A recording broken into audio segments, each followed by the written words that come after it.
మరి సంవత్సరాలు వెళ్ళిపోయినాయి, నెలలు అయిపోయింది, నెలల నుంచి రోజుల్లో పడ్డాయి ఎన్నికల వాతావరణం.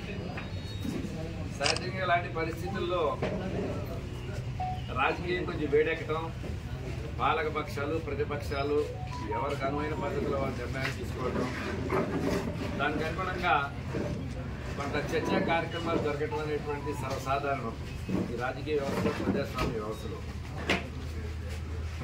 అలాంటి పరిస్థితుల్లో గౌరవ ముఖ్యమంత్రి శ్రీ వైఎస్ జగన్మోహన్ రెడ్డి గారు మరి జాతీయ స్థాయిలోనే ఏ ముఖ్యమంత్రి కూడా చేపట్టలేనటువంటి అనేక రకాలైన సంక్షేమ కార్యక్రమాల ద్వారా ప్రజల యొక్క ఆర్థిక స్థితిగతుల్లో మార్పు తీసుకురావాలనేటువంటి ఆలోచనతోటి ఆయన పరిపాలన కొనసాగిస్తున్న పరిస్థితులు ఉన్నాయి. సహజంగా ఇలాంటి పరిస్థితుల్లో మన ముఖ్యమంత్రి గారి యొక్క ఆలోచన ఏదైతే ఉందో 175కి 175 స్థానాలు సాధించాలని చెప్పి ఆయన ఏదైతే ఆశిస్తున్నారో ఆ దిశగా అడుగులు ముందుకు వేయటానికి మరి పోటీ చేసేటువంటి అభ్యర్థుల యొక్క జయాపజయాల మీద ఆలోచన చేసి ఆ దిశగా కొన్ని నిర్ణయాలు తీసుకోవటం అనేటువంటిది సర్వసాధారణం. సహజంగా గ్రాఫ్ సరిగా లేదు అనుకున్నప్పుడు ఆ అభ్యర్థిని మార్చాలని ఆలోచన చేయటం లేదు, కొన్ని ప్రత్యేకమైన కారణాల వల్ల మరి కొన్ని పరిస్థితులు అనుకూలంగా ఉన్నప్పుడు కూడాను అలాంటి సందర్భాల్లో కూడాను మరి వారి యొక్క నాయకుల యొక్క ఆలోచన మేరకు కొన్ని నిర్ణయాలు తీసుకుని మార్పు చేయాలని చేయటం సహజంగా సర్వసాధారణంగా జరుగుతుంటాయి. దీన్ని తప్పనిసరిగా పార్టీకి విధేయులుకున్నటువంటి నాయకులు కానీ కార్యకర్తలు కానీ ఎవరైనప్పుడు కూడాను స్వాగతించవలసిందే. నాయకత్వం ఒక నిర్ణయం తీసుకున్న తర్వాత దాన్ని ధిక్కరించేటటువంటి ఆలోచన కానీ దాన్ని భిన్నంగా మాట్లాడేటువంటి పరిస్థితులను కానీ ఎట్టి పరిస్థితులు కూడా పార్టీ కింద స్థాయి నాయకత్వం కానీ పై స్థాయి నాయకత్వం కానీ క్షమించేటటువంటి పరిస్థితులు లేవు, క్షమించరాదు. అంటే ప్రతి వ్యక్తికి 100 మంది ఉంటే 100 మందికి అనుకూలమైన నిర్ణయం తీసుకోవాలంటే ఎవరు తీసుకోలేరు.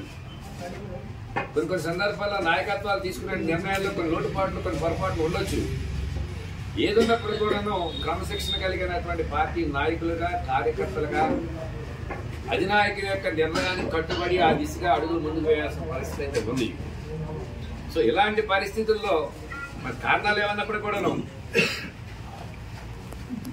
రేపల్లి నియోజకవర్గానికి సంబంధించి మరి గత కొంతకాలంగా ఈ నియోజకవర్గ ఇన్ఛార్జిగా ఉన్నప్పుడు కూడాను మరి రాష్ట్రంలో ఎక్కడా జరగని విధంగా గడప గడపకి మన ప్రభుత్వం అనే కార్యక్రమంలో ముఖ్యమంత్రి గారి యొక్క ఆలోచనలకు అనుగుణంగా కమిట్మెంట్ తోటి కార్యకర్తలు కానీ నాయకులు కానీ పనిచేసినప్పుడు కూడాను మరి కారణాలు ఏమైనప్పుడు కూడాను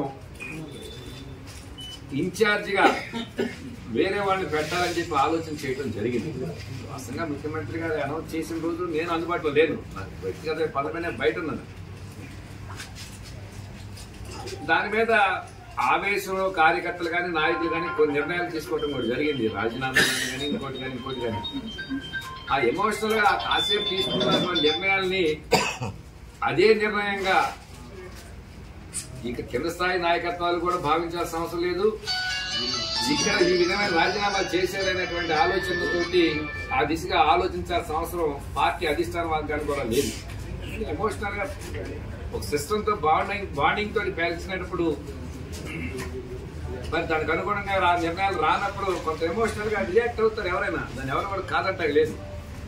సో ఇలాంటి పరిస్థితుల్లో నేను వ్యక్తిగతమైన కారణాల మీద ఆ 2 రోజులు నేను లేకపోవటం వలన 2 రోజుల నుంచి రకరకాలైన కథనాలు వస్తున్నాయి. ఎవరో ఒకడో నేను మొహం చాటేసాను కనపడలేదు అంటాడు.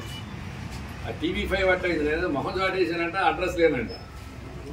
ఇంకొక ఆయనేమో అక్కడికి వెళ్ళాడు, వస్తున్నాడు, రావటం ఏదో నిర్ణయాలు తీసుకుంటాడంట అంటారు.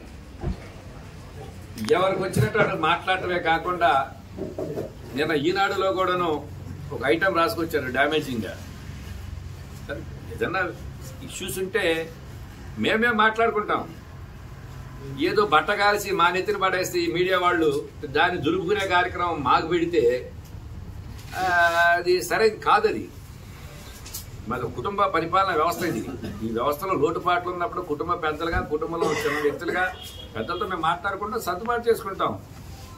నాకు అనుకూలంగా నిర్ణయం రాలేదు కాబట్టి నా ఆలోచన ఏదో భిన్నంగా వెళ్తే అంటే అంత క్రమశిక్షణ లేనటువంటి వ్యక్తిని నేను కానే కాదు. కొన్ని నైతిక విలువలతోటి గత 40 సంవత్సరాల నుంచి ఈ నియోజకవర్గంలో రాజకీయం చేసుకుంటూ వచ్చాం. అనేక ఒడిదుడుకులు ఎదురు దెబ్బలను చూసాం. కింద పడ్డ పైన పడ్డ ప్రజాస్వామ్య వ్యవస్థలో ప్రజలతోటే, నాయకులతోటే, కార్యకర్తలతోటే నా ప్రయాణం కొనసాగింది. ముందు కూడా అదే విధంగా కొనసాగుతుంది.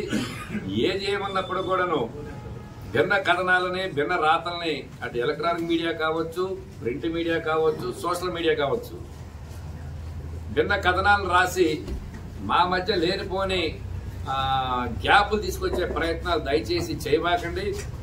అల్టిమేట్ గా ఫైనల్ గా అభ్యర్థి అధిష్టాన వర్గం అభ్యర్థిని ఎవరిని నిర్ణయం చేస్తే వారికే మా మద్దతు ఉంటుంది. దీంట్లో కొంత చిన్న భేదాభిప్రాయాలు ఉంటే ఉండొచ్చు.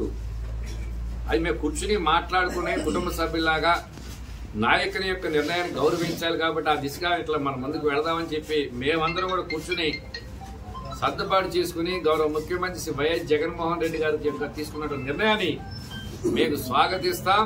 అదేదో మాకు నచ్చలేదు కాబట్టి పార్టీకి రిజైన్ చేస్తానని ఒకడు, లేదు అలగపాలు పీపి మంచం మీద ముసుగుతాడని ఒకడు, ఇట్లా రకరకాలుగా మీ కథనాలు రాయడం వలన ఉపయోగం లేదు. మా నిర్ణయం జగన్మోహన్ రెడ్డి గారి యొక్క నిర్ణయానికి కట్టుబడి ఉండటమే. ఈ నియోజకవర్గంలో ఎవరిని అభ్యర్థిగా పెడతానని చెప్పేసి అధికారికంగా నిర్ణయం చేస్తారో దానికే మేము కట్టుబడి ఉంటాం. ఎవరు కూడా పార్టీ లైన్ దాటి తప్పు చేసేటటువంటి వ్యక్తులు కానీ, కార్యకర్తలు కానీ, నాయకులు కానీ లేరనేటువంటిది నా భావన. ఆ దిశగా